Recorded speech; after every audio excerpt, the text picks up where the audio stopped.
They say revenge is a dish best served cold. But let me tell you, when that dish has been marinating for 3 years of humiliation, mockery, and calculated cruelty, it doesn't just taste cold. It tastes perfect. My daughter-in-law thought I was weak. She thought I was nobody. She thought wrong. And by the time she realized her mistake, everything she'd built was already crumbling around her. Don't be in a hurry. I will take you through this story one step at a time, then you will understand why some people deserve nothing but revenge. But before we get into this story, if you've ever felt invisible, disrespected, or underestimated by someone who should have known better, hit that like button. And subscribe to the channel, because stories like this, stories about justice and standing up for yourself, are what this channel is all about. Drop a comment telling me where you are listening to my revenge story from. I like to know where you are supporting me from. Thank you for your support. It means a lot to me. Let me take you back to where it all began. My name is Eleanor, and for 63 years, I lived a quiet, dignified life. I raised 3 children on my own after my husband passed when I was just 35. I worked 2 jobs, sometimes 3, to make sure my kids never went without. I taught them respect, kindness, and the value of hard work.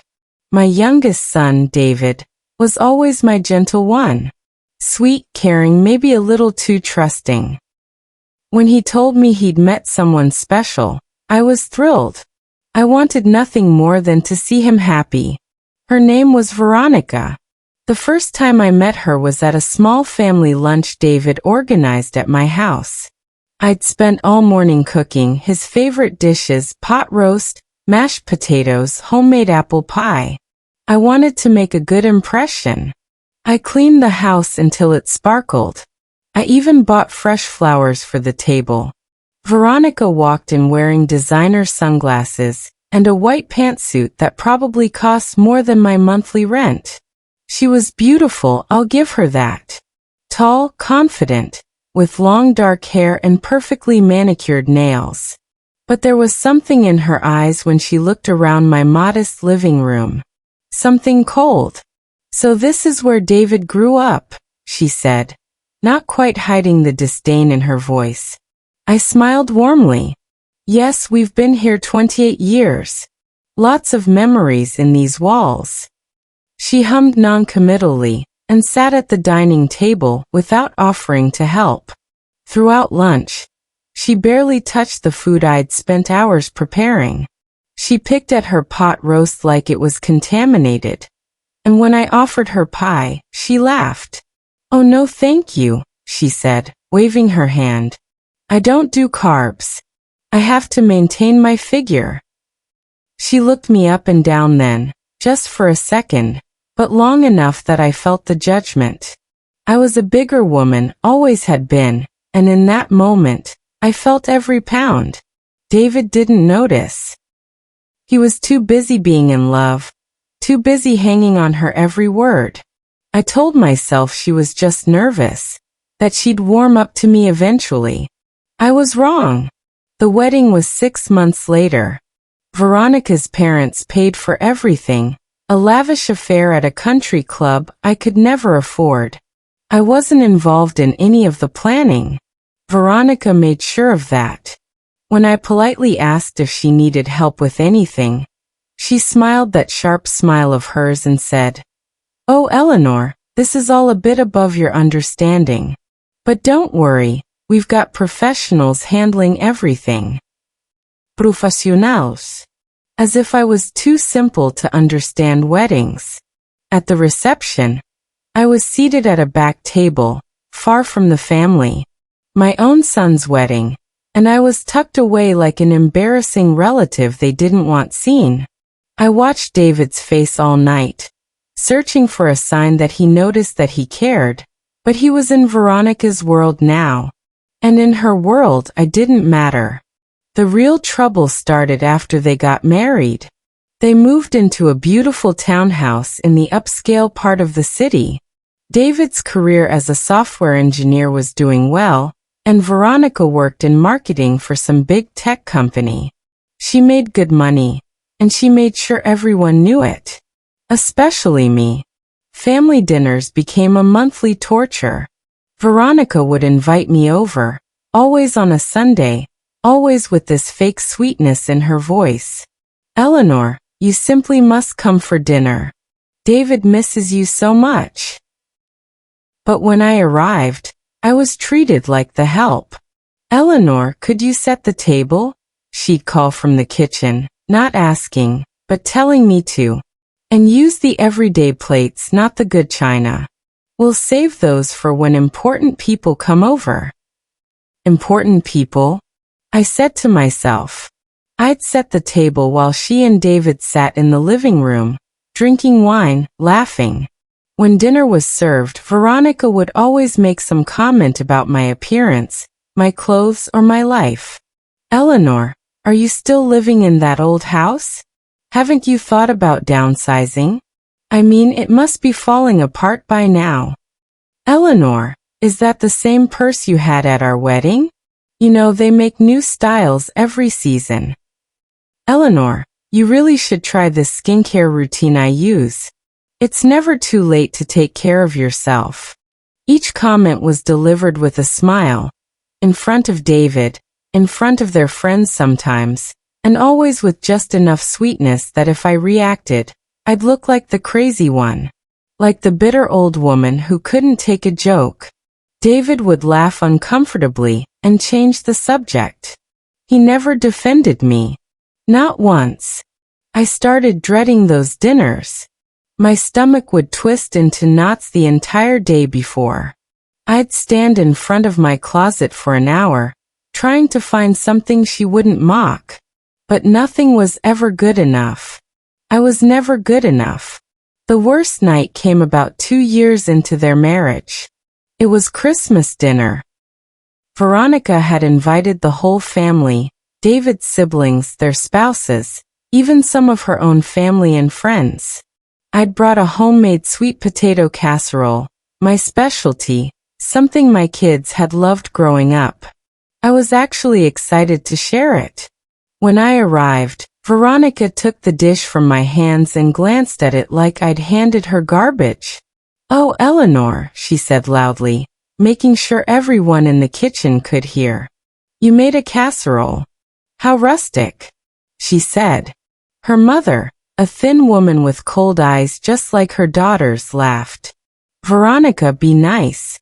I'm sure it's very homey." Homey, rustic. Those are code words for the poor and the beneath. I felt my face burn. But I smiled. I always smiled. Dinner was worse. The table was set beautifully with the good china, of course. I was seated at the far end, next to Veronica's teenage nephew who spent the entire meal on his phone. I watched as Veronica served the meal she'd catered, fancy dishes with names I couldn't pronounce. My casserole sat untouched on the side table. Halfway through dinner, Veronica's father asked me about my work. I'd recently retired from my job at the post office, a job I'd held for 30 years. "I just retired, actually," I said, trying to sound proud.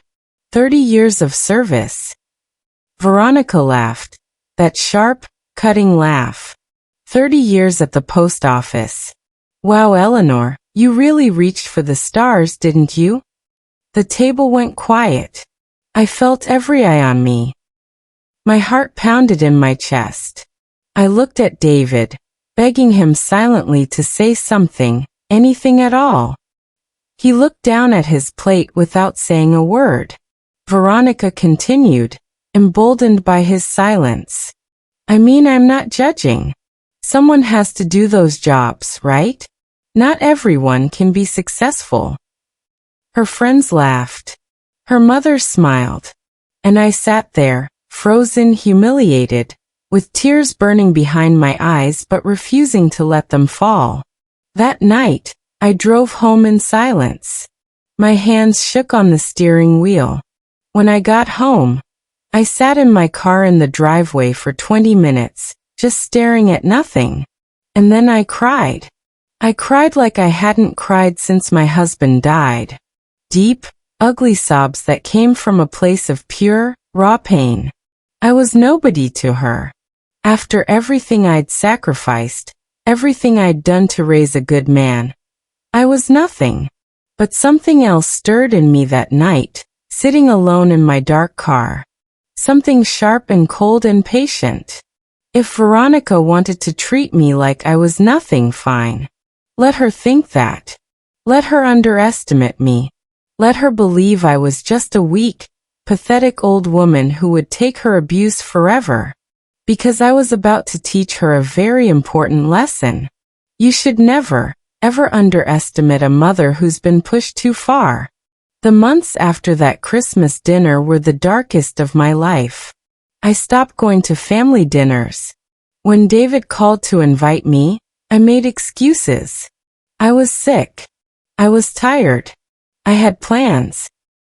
The truth was I couldn't bear to face Veronica again, to sit at her table and swallow her insults with a smile. My son didn't push. He'd call less and less, and each time my phone didn't ring, I felt the distance between us grow. I'd spent 3 decades building a relationship with my son, and she'd destroyed it in 2 years. I started having trouble sleeping. I'd lie awake at 3 in the morning, replaying every moment, every cruel comment, every time David had stayed silent. My mind became a prison of shame and anger. I'd imagine confronting Veronica, telling her exactly what I thought of her, but I knew it wouldn't work. She'd twist it. She'd make me the villain, the jealous mother-in-law who couldn't let go. I lost weight, not in a healthy way, but because food tasted like nothing. My friends noticed. My neighbor, Margaret, a sweet woman I'd known for years, asked if I was okay. I said I was fine. I wasn't fine. I was drowning. Then, about 4 months after Christmas, David called with news. "Mom," he said, his voice excited. "Veronica's pregnant. You're going to be a grandmother." I should have felt joy. I should have felt excitement. Instead, I felt terror. A grandchild meant Veronica would have even more control. She'd decide when I could see the baby, if I could see the baby. She'd raise my grandchild to think I was nothing, just like she did. "That's wonderful, sweetheart." I managed to say, my voice hollow. "We're having a gender reveal party next month," he continued. "Veronica wants you there. She said it wouldn't be the same without you." She said that. The same woman who'd mocked me to my face wanted me at her party. I knew why. She wanted an audience. She wanted to show everyone how gracious she was, including the pathetic mother-in-law in her perfect life. But I went. Because I wanted to see my son. And because something in me needed to observe her more carefully. If I was going to survive this, I needed to understand exactly who I was dealing with. The party was at their townhouse, decorated in shades of yellow and white. There were at least 40 people there, most of them Veronica's friends and colleagues. I recognized a few faces from Christmas. I wore my nicest dress, did my hair, put on makeup. I was determined not to give her ammunition. When I arrived, Veronica greeted me at the door with a huge, fake smile. "Eleanor, you made it." She hugged me, stiff and performative, then whispered in my ear, just quiet enough that no one else could hear. "Try not to embarrass David today, okay?" My blood turned to ice, but I smiled. "Of course, dear." I spent the party in the corner, holding a glass of punch I didn't drink, watching Veronica work the room like a politician, touching arms, laughing loudly, making sure everyone knew how perfect her life was. Watching David follow her like a puppy, fetching her drinks, agreeing with everything she said. When it was time for the reveal, everyone gathered in the backyard. They had one of those giant black balloons that would pop to release either pink or blue confetti. Veronica stood in the center, holding a pin, glowing with attention. She popped the balloon. Pink confetti exploded into the air. A girl. Everyone was happy. Everyone cheered. Veronica cried happy tears. David hugged her. And I stood there, clapping with everyone else, feeling absolutely nothing. After the reveal, I tried to approach David privately. "Congratulations, sweetheart," I said, touching his arm. "A little girl. That's beautiful." He smiled, but it didn't reach his eyes. "Thanks, Mom." "David." I hesitated, choosing my words carefully. "Are you happy?" He looked at me confused. "Of course I'm happy. Why would you ask that?" I feel like I never see you anymore." "Mom." His voice was firm, almost annoyed.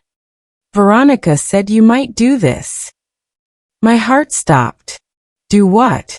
"Try to make her feel bad. Try to make this about you." He shook his head. "She told me you've been distant, that you don't approve of her. She's been really hurt by it, actually." I stared at my son, my gentle, kind son, and didn't recognize him. "That's not true. I need you to try harder, Mom," he interrupted. "Veronica is my wife. She's the mother of my child. You need to respect that." He walked away before I could respond. I left the party early. No one noticed. That night, I sat in my kitchen, staring at the wall, and something inside me shifted. The sadness, the hurt, it all hardened into something else. Something colder. Veronica had poisoned my son against me. She'd isolated me, humiliated me, and now she was rewriting history, making me the villain. And David, my sweet boy, believed her. I realized then that trying to win her over, trying to be kind, trying to be the bigger person, it was never going to work. She didn't want peace. She wanted me gone. Fine. If she wanted war, she'd get one. But it would be a war she never saw coming. I started paying attention. Real attention. Over the next few months, I quietly gathered information. I didn't have much, but I had time. I'd listen carefully when David mentioned Veronica's job, her friends, her routines. I'd drive by their townhouse occasionally, not to be creepy, but to observe. I needed to understand her life, her world, if I was going to find her weakness. And then 3 months before the baby was due, I found it. I was at the grocery store when I overheard 2 women talking. One of them mentioned a name, Veronica's name, and my ears perked up. "Did you hear about Veronica Chase?" the first woman said. "Oh, the one with the fancy townhouse on Maple Street?" the second replied. "Yeah. Apparently, she's been bragging about how she bought it with cash, investment money or something." The first woman laughed. "Investment money? Please. My husband works at the city assessor's office. That property is owned by some LLC, and she's been renting it this whole time. She doesn't own anything." My heart started pounding. "Renting?" the second woman gasped. "But she acts like she's some big real estate mogul." "It's all a show. Fake it till you make it, right? Though I heard she's behind on rent, too. My husband said there's been some kind of loan filed." I stood frozen in the cereal aisle, pretending to read a box of cornflakes, but my mind was racing. Veronica was renting, and she was behind. I went home and did something I hadn't done in years. I got on my computer and started searching. Public records, property assessments, business filings. It took me hours, and I had to call my tech-savvy nephew to help me navigate some of it, but eventually, I found what I was looking for. The townhouse was owned by an LLC called Maple Street Properties. And Maple Street Properties had recently filed an eviction notice against Veronica Chase for non-payment of rent. She was 3 months behind. I sat back in my chair, staring at the screen, and for the first time in months I smiled. She built her entire image on lies. The perfect house, the perfect life, all of it was fake. And it was crumbling. But here's the thing. I could have just let it crumble on its own. I could have sat back and watched karma do its work. But where's the justice in that? No, I wanted her to know. I wanted her to understand that her downfall didn't come from bad luck or unfortunate circumstances. It came from me. Finding out about Veronica's financial troubles was like finding a key to a locked door I'd been standing in front of for years. But I didn't rush in. No, I'd learned patience the hard way. This had to be done carefully, methodically, perfectly. I spent weeks researching. I learned everything I could about LLCs, property ownership, and eviction processes. I read legal forums late into the night. I visited the county clerk's office 3 times, pretending to be a confused old woman looking up property records for a friend. They were always happy to help me, never suspecting. Maple Street Properties LLC was owned by a man named Richard Dawson. He was 68 years old, a retired contractor who'd built several properties over the years and now rented them out. I found his address through public records. He lived 45 minutes away in a modest ranch house. I knew what I had to do, but I was terrified. What if he didn't listen? What if this all backfired? What if I made things worse? But then I'd remember Christmas dinner. I'd remember Veronica's laugh. I'd remember my son's silence. And my fear turned into fuel. I drafted a letter first. I wanted to be prepared. I introduced myself as David's mother and explained that I'd recently learned about the situation with the townhouse. I expressed concern, not for Veronica, but for my son and my unborn grandchild. I wrote that I wanted to understand the situation better, perhaps see if there was anything I could do to help. The letter was perfect. Concerned, grandmotherly, helpful, not vengeful. I called Mr. Dawson's number, listed in the property records, and he answered on the 3rd ring. Hello. His voice was gruff but not unkind. Mr. Dawson, my name is Eleanor Wright. I'm calling about the property you own on Maple Street, the one currently rented by Veronica and David Chase. There was a pause. I'm listening. I'm David's mother, I continued, keeping my voice steady. I recently learned there's been some trouble with the rent, and I wanted to reach out. I'm very concerned about my son and my grandchild on the way. He sighed heavily. Mrs. Wright, I appreciate your concern, but this is a business matter between me and your daughter-in-law. I understand completely, I said quickly. I'm not trying to interfere.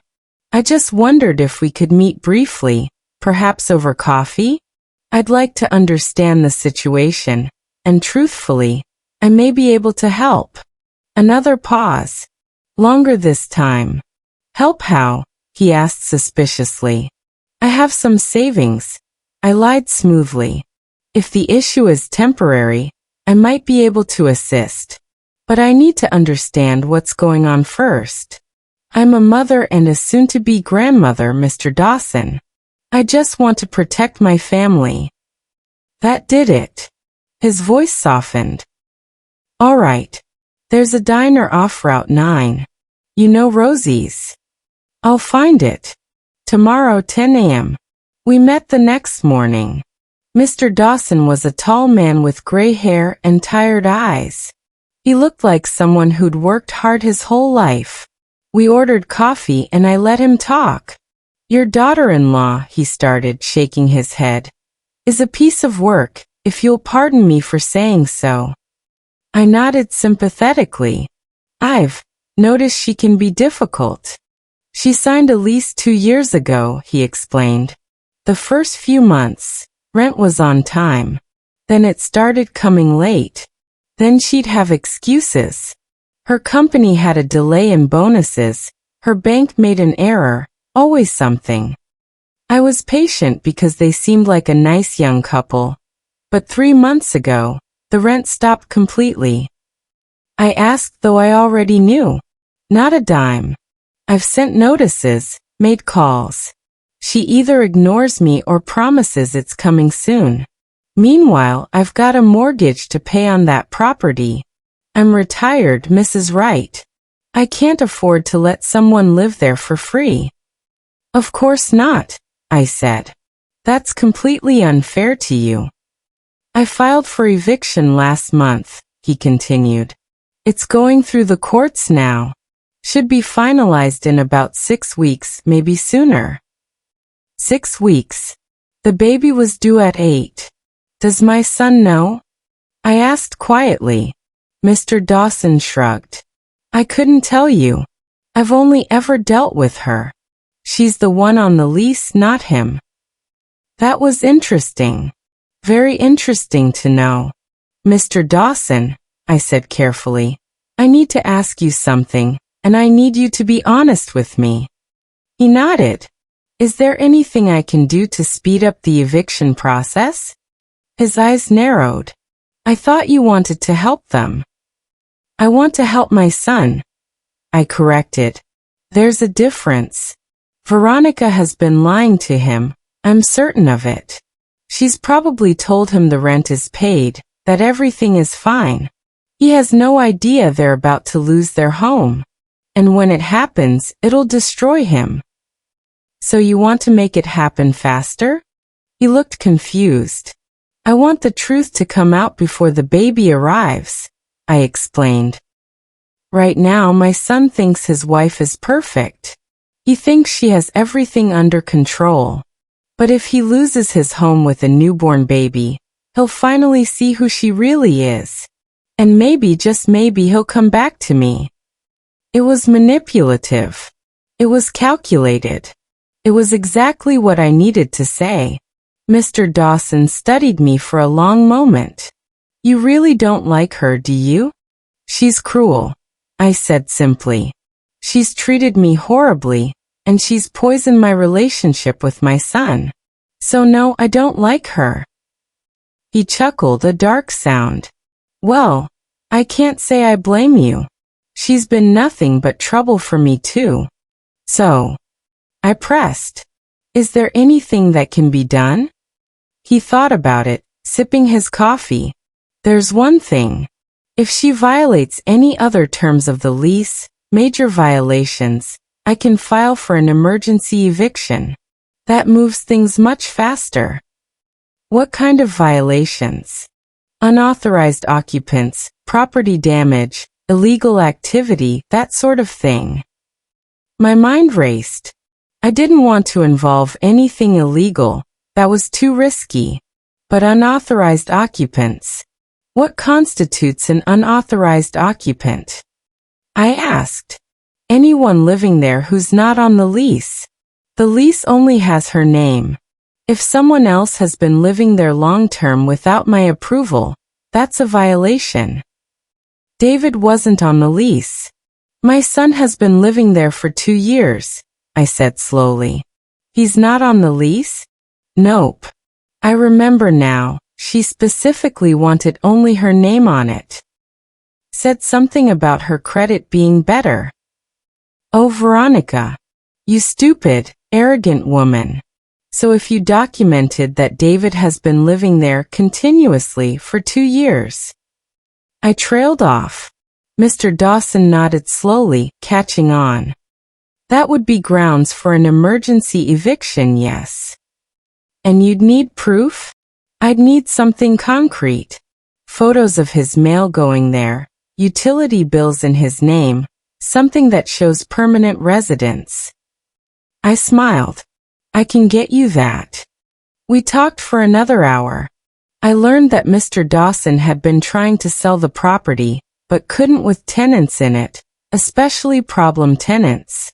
The eviction was costing him money in legal fees. He was frustrated, tired, and very motivated to resolve this quickly. By the time we finished our coffee, We had a plan. Over the next 2 weeks, I became a spy in my own son's life. I drove by the townhouse at different times, taking photos of David's car in the driveway.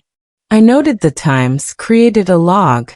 I called David and casually asked about his utility bills, expressing concern about rising electricity costs, and he mentioned they were in his name because Veronica's credit had some old issue. Perfect. I asked him to send me a copy so I could compare rates, and he did, not suspecting a thing. I even went so far as to send him a card, which required his signature for delivery, just to document his residence. Every piece of evidence went into a folder. I was meticulous, organized, and thorough. Margaret, my neighbor, caught me coming home late one night, folders in hand. "Eleanor, what on earth are you up to?" she asked, concerned. I smiled, a real smile this time. "I'm taking my life back, Margaret." She looked worried. "I hope you know what you're doing." "So do I admitted. With the evidence gathered, I met Mr. Dawson again. I handed him the folder, and he went through it, page by page, nodding. "This is good," he said. "This is really good. I can file an emergency eviction with this. We'll have them out in 3 weeks, maybe less." 3 weeks. The baby was due at 5. "Do it," I said. He looked at me, hesitated. "Mrs. Wright, are you sure? This is going to be hard on your son." "It's going to be harder if he stays blind to who she really is," I replied. "Sometimes you have to break something to fix it." He filed the paperwork that afternoon, and I went home and waited. The notice was delivered to Veronica 1 week later. I know because David called me, panicked, confused, devastated. "Mom, I don't understand," he said, his voice breaking. "We're being evicted. Veronica said the rent was paid. She's been handling it all. But the landlord says we haven't paid in months. And now he's saying I've been living here illegally? How is that even possible?" I took a deep breath, steadied my voice. "Sweetheart, where are you?" "At work. Veronica's at home. She's hysterical." "Come to my house," I said. "Right now. We need to talk." "Mom, I don't have time." "David, please." My voice was firm. "Come now." He arrived 30 minutes later, looking destroyed. His hair was a mess, his eyes red. He sat at my kitchen table, the same table where I'd fed him breakfast every morning for 18 years, and he put his head in his hands. "Tell me everything," I said gently. And he did. He told me how Veronica had been in charge of all their finances, how he'd trusted her completely, how he'd been giving her his paychecks, and she'd been handling the bills, how he had no idea they were behind on rent, that she'd been telling him everything was fine. She said her company was handling direct deposit for the rent, he said, his voice hollow. She showed me emails. I never thought to check. "Emails can be faked," I said quietly. He looked up at me, and in his eyes, I saw the beginning of understanding. "Why wasn't I on the lease, Mom? Why would she do that?" "I don't know, sweetheart," I lied. "But I think you need to find out." He left an hour later, still confused, still hurt, but with seeds of doubt planted. The next few days were chaotic. David discovered that Veronica had been spending the rent money on herself, designer clothes, expensive dinners, spa treatments. She'd been living beyond their means and hiding it from him. When he confronted her, she broke down, blamed stress, blamed the pregnancy, blamed everything except herself. But David was finally seeing the cracks. The eviction moved forward. Mr. Dawson was relentless, and with the evidence I'd provided, there was no stopping it. And then 2 weeks before the baby was due, Veronica called me. "Eleanor," she said, her voice shaking, "I need your help. I let the phone ring 3 times before I answered. Each ring was a tiny moment of power I'd been denied for 3 years. When I finally picked up, I kept my voice neutral, curious. "Veronica?"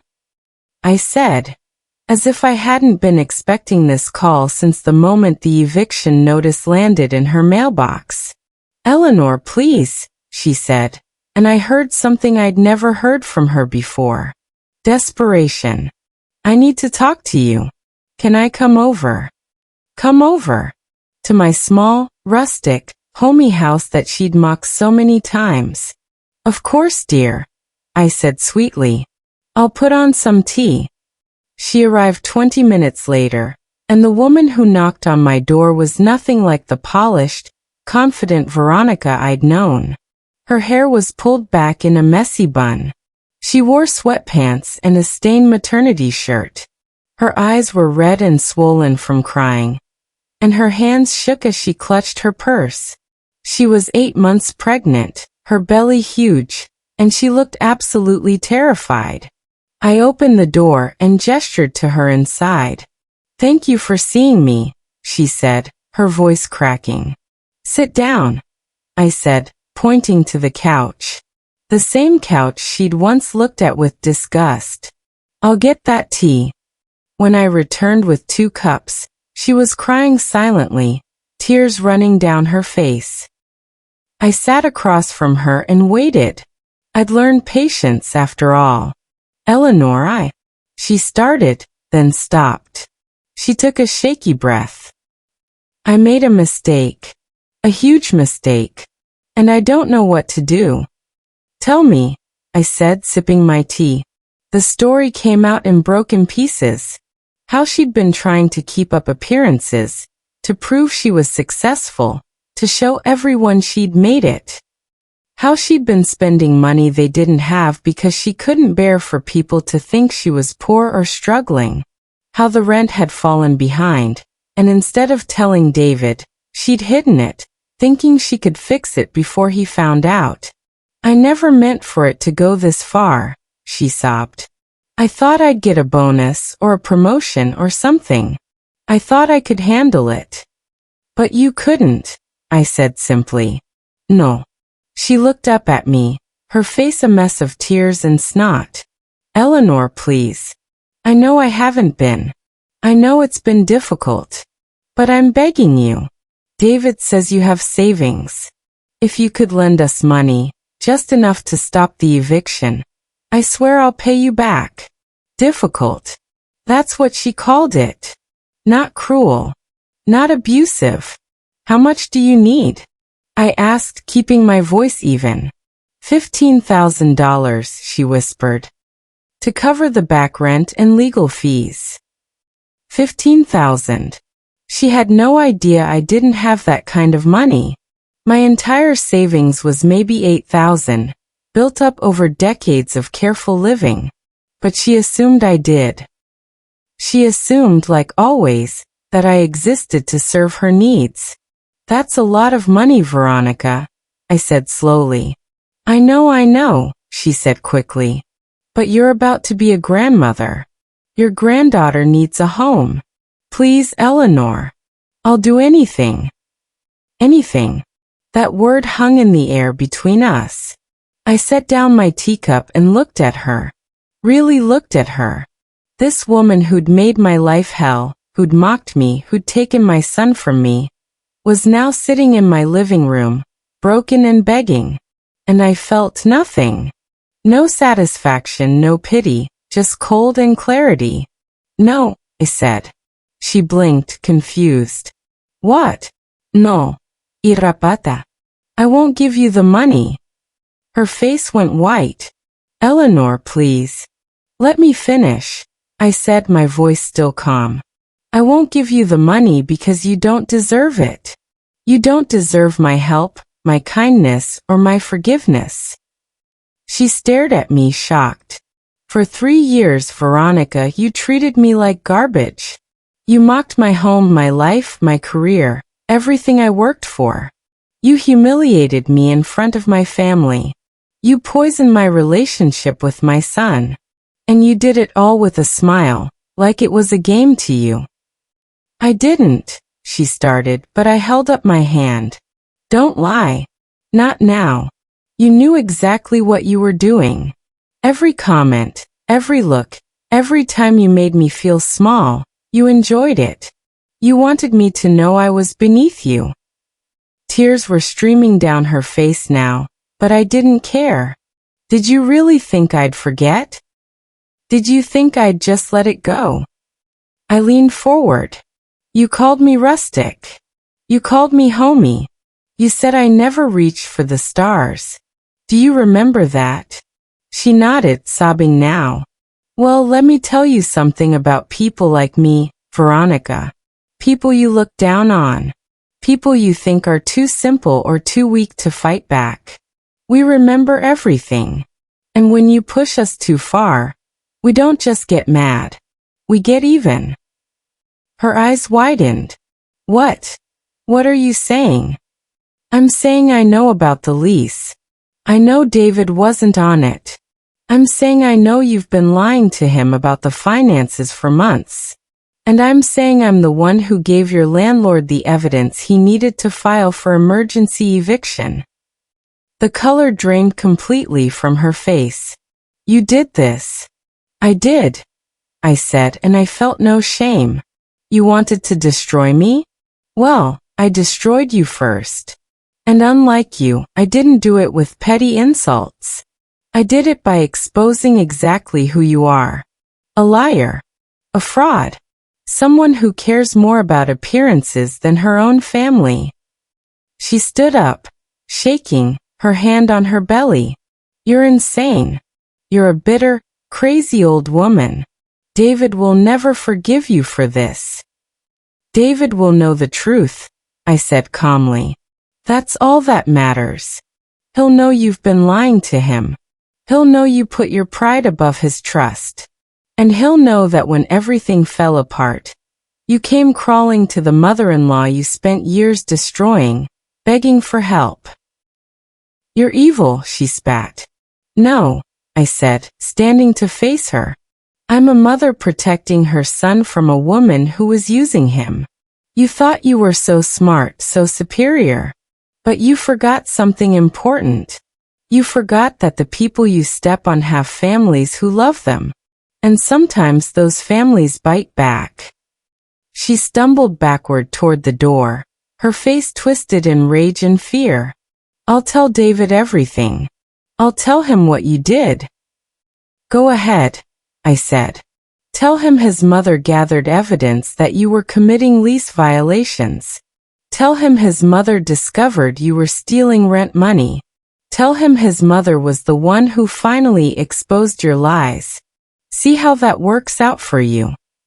She opened her mouth, then closed it. She had nothing. No defense. No clever comeback. For the first time in 3 years, Veronica had no power. She left without another word, slamming my door so hard the windows rattled. I sat back down on my couch, picked up my tea, and took a long, slow sip. My hands weren't shaking. My heart wasn't racing. I felt calm, clear, and for the first time in years, I felt like myself again. The next few days were a storm I watched from a distance. David called me twice, but I didn't answer. I knew he needed time to process, time to be angry, time to figure out what was real and what was the lie Veronica had been feeding him.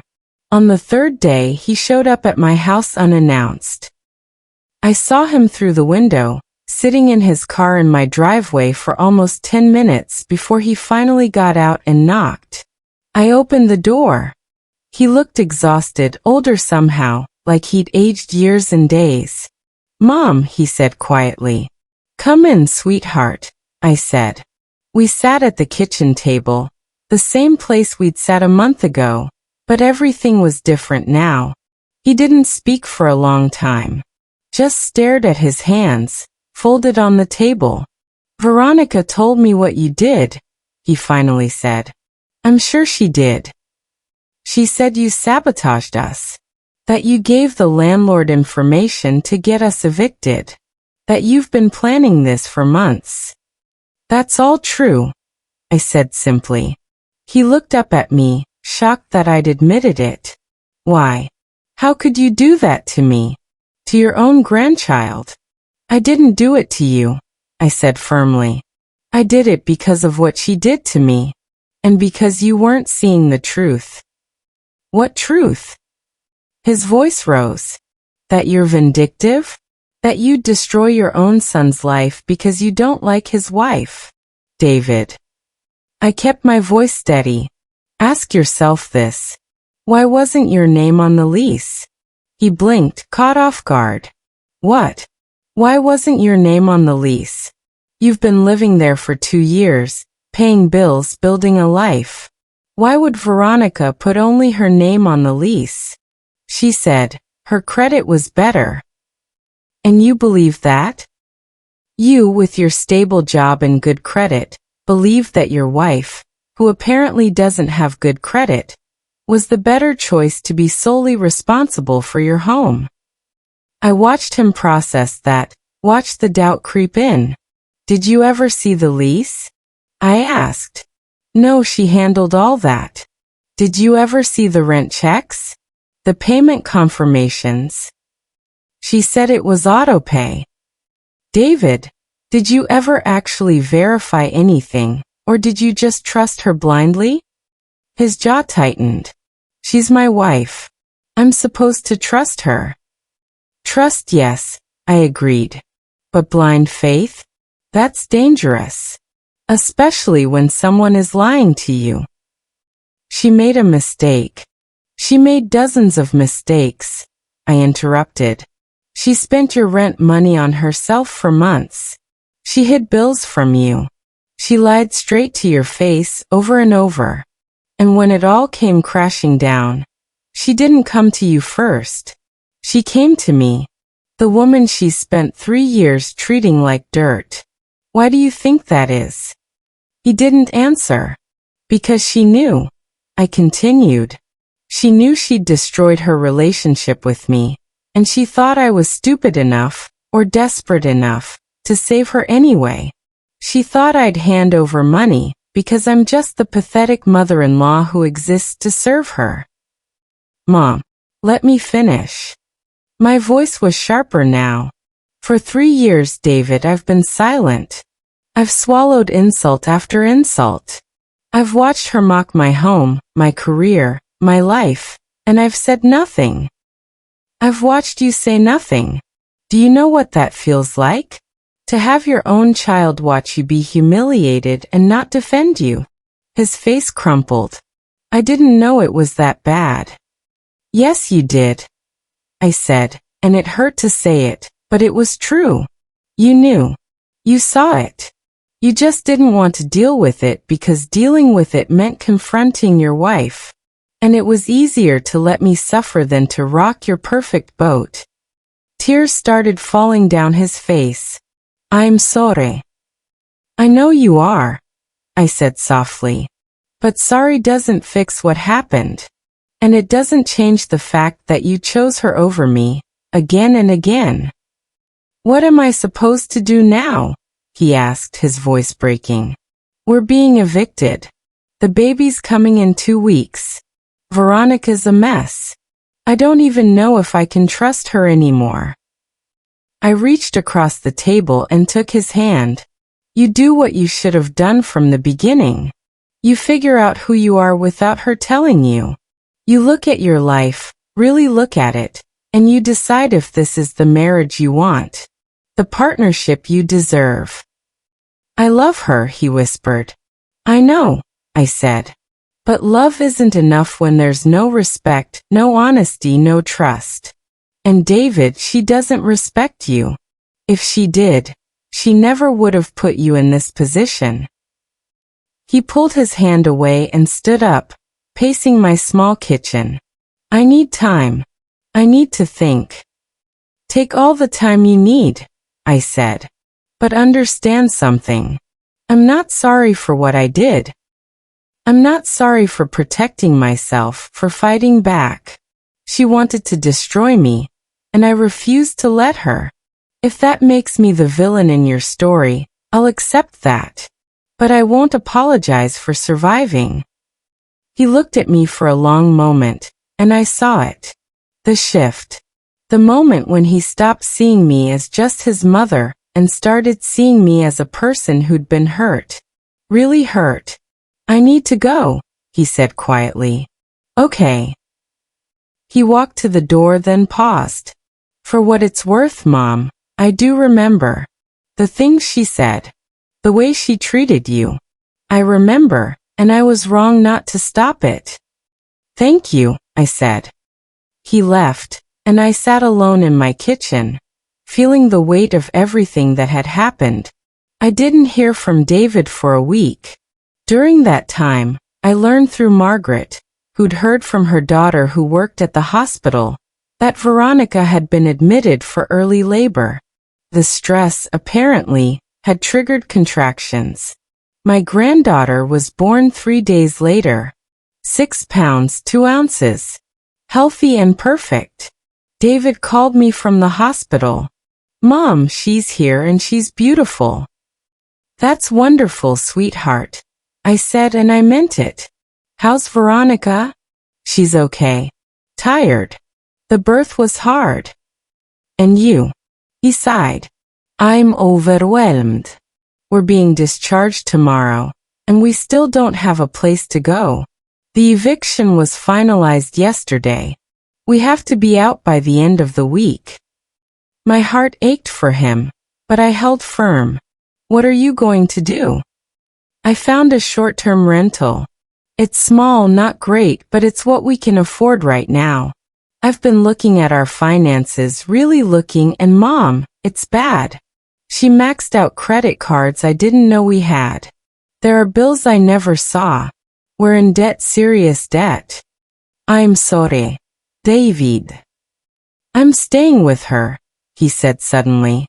I know you probably think I'm weak or stupid, but she's the mother of my child. And I took vows. I'm going to try to make this work. But it's going to be different. I'm handling the finances now. I'm making the decisions. And I've told her that if she ever lies to me again, we're done. That's fair, I said. But Mom, he continued, his voice thick with emotion. I need you to know something. I see it now. I see what she did to you. And I see that I let it happen. And I'm ashamed. I'm so ashamed. I closed my eyes, letting his words wash over me. I forgive you, David. I don't deserve it. Maybe not, I agreed. But you're my son, and I love you. So you get it anyway. He cried then, openly, and I cried with him. Can you come meet Emma? He asked. Please. I'll be there in an hour, I said. I went to the hospital that afternoon. When I walked into the room, Veronica was in the bed, holding a tiny bundle wrapped in pink. She looked up at me, and her face was unreadable. Not angry, not apologetic, just tired and broken. David stood beside her, and he gestured for me to come closer. I looked down at my granddaughter for the first time, and she was perfect. Tiny fingers, a button nose, dark hair like her father. She was sleeping peacefully, completely unaware of the chaos surrounding her arrival. Do you want to hold her? David asked. I nodded, and he carefully placed Emma in my arms. She was so light, so fragile, and I felt a surge of fierce protectiveness. This child would know love. This child would know respect. I would make sure of it. Veronica spoke for the first time. Eleanor. Not now, I said quietly, not looking up from Emma. Not here. She fell silent. I held my granddaughter for 20 minutes, rocking her gently, whispering promises that only she could hear. Promises that I would always be there for her, that I would teach her to be strong, to stand up for herself, to never let anyone make her feel small. When I finally handed her back to David, I looked at Veronica directly. We're going to have a very long talk someday, I told her. About respect, about family, and about consequences. But today is about Emma. So I'm going to leave, and you're going to focus on being a mother. Can you do that? She nodded, tears streaming down her face. Good, I said. I kissed David on the cheek and left. Over the next few months, things slowly began to change. David and Veronica moved into the small rental. It was a tiny 2-bedroom apartment in a less expensive part of town, nothing like the townhouse. Veronica hated it, but she didn't have a choice. They were barely scraping by, living paycheck to paycheck while David worked to pay down the debt she'd accumulated. I saw Emma twice a week, sometimes at their apartment, sometimes at my house. Veronica was always polite now, subdued, like a dog that had been kicked and learned its lesson. She never apologized, not really, but she also never disrespected me again. I didn't need her apology. I'd already gotten what I wanted. My dignity is back. My son is back. And a relationship with my granddaughter. David and I rebuilt our relationship slowly. We'd have coffee every Sunday morning, just the two of us, and we'd talk. Really talk, like we hadn't in years. He told me about his struggles, his doubts, his fears about his marriage. I listened without judgment, without saying, "I told you so." He knew. That was enough. 6 months after Emma was born, David and Veronica came to my house for dinner. It was the first time they'd been there together since everything fell apart. I made pot roast, mashed potatoes, and apple pie. The same meal I'd made the first time I met Veronica. We sat at my small dining table, the same table Veronica had once looked at with contempt. David held Emma, feeding her a bottle. Veronica sat quietly, pushing food around her plate. "This is delicious, Mom," David said. "I forgot how good your pot roast is." "Thank you, sweetheart," I said, smiling. Veronica looked up at me then, and our eyes met. There was something different in her gaze. Not warmth, exactly, but maybe understanding. Maybe respect. "It is good," she said quietly. "Thank you for having us." "You're welcome," I replied. It wasn't forgiveness. It wasn't friendship. But it was a truce. And that was enough. As I watched my son feeding my granddaughter in my small, modest, homey kitchen, I realized something. Veronica had tried to make me feel like nothing, like I didn't matter, like my life was small and meaningless. But she was wrong. My life wasn't small. It was full of love, of sacrifice, of strength. I'd raised 3 children on my own. I'd worked for 30 years to provide for them. I'd built a home filled with memories and warmth. And when someone tried to destroy me, I fought back. I wasn't nothing. I was a survivor. I was a mother. I was a grandmother. And I was finally free. 2 years have passed since that first dinner after Emma was born, and life has found its new rhythm. David and Veronica are still together, though their marriage looks nothing like it did before. They moved out of the tiny rental last year into a modest house that they're actually buying. David made sure his name was on every document this time. Veronica went back to work part-time, and I've heard from David that she's in therapy, working through whatever drove her to live so far beyond her means, to tear others down to build herself up. I don't know if she'll ever truly change. That's not my concern anymore. What matters is that David has his eyes open now. He makes the financial decisions. He stands up to her when she slips into old patterns of criticism or judgment. And most importantly, he defends me. If Veronica makes even the smallest comment about my home, my clothes, my life, David shuts it down immediately. "That's my mother," he'll say firmly. "And I won't let you talk about her that way." The first time I heard him say that, I cried. Happy tears for once. Emma is 2.5 now, and she's the light of my life. She stays with me every Saturday and we have our own special traditions. We bake cookies together. Well, she makes a mess while I bake. We read stories in the same rocking chair I used when I rocked David to sleep.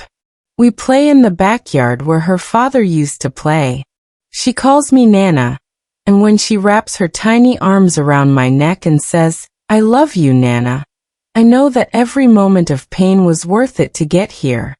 Veronica and I will never be close. We're civil for David's sake, for Emma's sake, but there's a wall between us that will never fully come down. Sometimes I catch her watching me with Emma, and I see something in her eyes. Maybe it's jealousy. Maybe it's regret. Maybe she wishes she could go back and do things differently. But we don't get to go back. We only get to move forward. I learned something important through all of this. Revenge isn't about destruction for its own sake. It's not about being cruel or petty. Real revenge, satisfying revenge, is about taking back your power from someone who tried to steal it. It's about refusing to be invisible, refusing to be nothing. Veronica tried to erase me from my own son's life. She tried to make me feel worthless, unimportant beneath her. And for a while it worked. I felt all of those things. But then I decided that her opinion of me didn't define me. Her cruelty didn't diminish my worth. And her power over my life only existed because I'd been letting it. The moment I took that power back, everything changed. Did I feel guilty? Sometimes. In quiet moments, I'd think about Veronica, 8 months pregnant, sitting on my couch and begging for help. I'd think about how I could have been the bigger person, could have given her the money she needed, could have let karma handle it naturally. But then I'd remember Christmas dinner. I'd remember her laugh.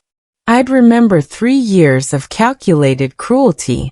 And the guilt would fade. Some people might say I went too far. That exposing her lies, helping to speed up her eviction, refusing to help when she begged, that was all too much. Too vindictive and too cold. Maybe they're right. But I sleep fine at night. I think about all the people out there who are being mistreated by in-laws, by family members who think they're untouchable. All the mothers-in-law who are mocked and dismissed and pushed aside. All the people who are told to just accept it, to be the bigger person, to take the high road. Sometimes the high road just means letting people walk all over you. Sometimes, you have to take a different path. A harder path. A path that makes people uncomfortable. But it's your path, and you're walking it with your head held high. Margaret asked me once, about 6 months ago, if I regretted any of it. We were having tea in my kitchen, the same kitchen where so much of this story unfolded, and she looked at me with her kind, worried eyes. "Eleanor," she said gently, "do you ever wish you'd handled things differently? With Veronica?" I thought about it. "No," I said finally. "I don't. Because handling it differently would have meant continuing to accept her treatment. It would have meant teaching Emma that it's okay to let people hurt you, that you should just smile and take it. And I won't teach my granddaughter that. I want her to grow up knowing that she has value, that she deserves respect, and that it's okay to fight for yourself." Margaret nodded slowly. "You're a strong woman, Eleanor." "No. Y correcta. I'm a tired woman who got pushed too far. Strength was all I had left. And that's the truth of it. I'm not a hero. I'm not some mastermind villain. I'm just a mother who loved her son, who wanted a relationship with her grandchild, and who refused to let someone destroy her in the process. The thing about revenge is that it's not always about making the other person suffer. Sometimes it's just about surviving, about refusing to be erased, about saying, I'm here, I matter, and you don't get to treat me this way. Veronica learned that lesson the hard way. And David learned that silence in the face of cruelty isn't peace, it's just cowardice. And me? I learned that I'm stronger than I ever knew. That even after 63 years of trying to be kind, of trying to be good, there's still a fighter inside me. Still a woman who won't back down. Last month, we had Emma's second birthday party at my house. David suggested it, and I was surprised when Veronica agreed. The house was full of balloons and streamers, and Emma wore a little princess dress that made her look like a dream. Veronica helped me set up the tables, and worked quietly alongside me in the kitchen. At one point she turned to me and said, "You have a beautiful home, Eleanor. It's warm and full of love. Emma loves it here." It wasn't an apology, but it was an acknowledgement. It was the closest thing to respect I'd ever gotten from her. "Thank you," I said simply. We served cake, sang happy birthday, and watched Emma tear into her presents with pure joy. David stood behind me at one point and put his hand on my shoulder. "Thanks for hosting, Mom," he said. "This means everything." I looked around at my small, rustic, homey house, filled with my family, filled with laughter and love, and I felt something I hadn't felt in years. Peace. Real, genuine peace. Veronica may never love me. She may never even like me. But she knows now that I'm not someone to be dismissed or destroyed. I'm not nothing. I'm Emma's Nana. I'm David's mother. I'm a woman who survived, who fought back, and who won. And if that makes me the villain in Veronica's story, I can live with that. Because in my story, I'm the hero. So there you have it. My story.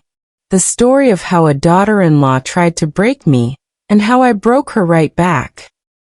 If this story resonated with you, if you've ever felt invisible or mistreated, hit that like button and let me know in the comments.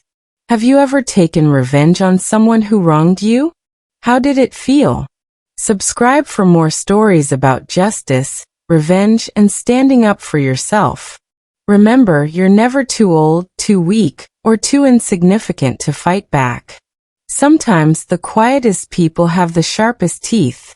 Until next time, stay strong.